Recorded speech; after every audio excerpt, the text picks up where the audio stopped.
नमस्कार, मैं कार्तिक और आप सभी का स्वागत है हमारे इस चैनल में। फ़िलहाल इस वक्त की बहुत बड़ी खबर निकल कर आ रही है। तो मेरे भाई, ये खबर बहुत ज़्यादा वायरल हो रही है कि मोदी जी पवन सिंह के खिलाफ बिहार के काराकाट में चुनाव प्रचार करने के लिए आने वाले हैं।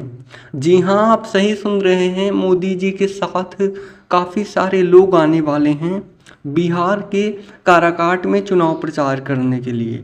तब से पवन सिंह ने सीधे तौर पर भाजपा के नीतियों का विरोध कर रहे हैं। सबसे पहले मोदी जी के इस वीडियो को तो देखिए। देश के 80 करोड़ गरीबों को मुफ्त राशन देने वाली योजना को भाजपा सरकार अब अगले 5 साल के लिए और बढ़ाएगी।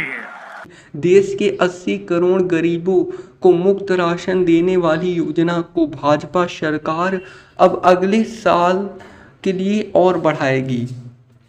और अब मोदी जी के इस किलो के राशन के खिलाफ पवन सिंह क्या बोल रहे हैं, सुनिए आप सब स्पीच में। तो दोस्तों, यही न्यूज़ निकल कर आ रही है। फिलहाल इस न्यूज़ को जानने के बाद आप सभी का क्या राय है, आप हमें कमेंट बॉक्स में बता सकते हैं। चलिए मिलते हैं किसी और भोजपुरी इंडस्ट्री की न्यूज़ के साथ। तब तक के लिए आप लोग अपना ध्यान रखिएगा। जी धन्यवाद दोस्तों।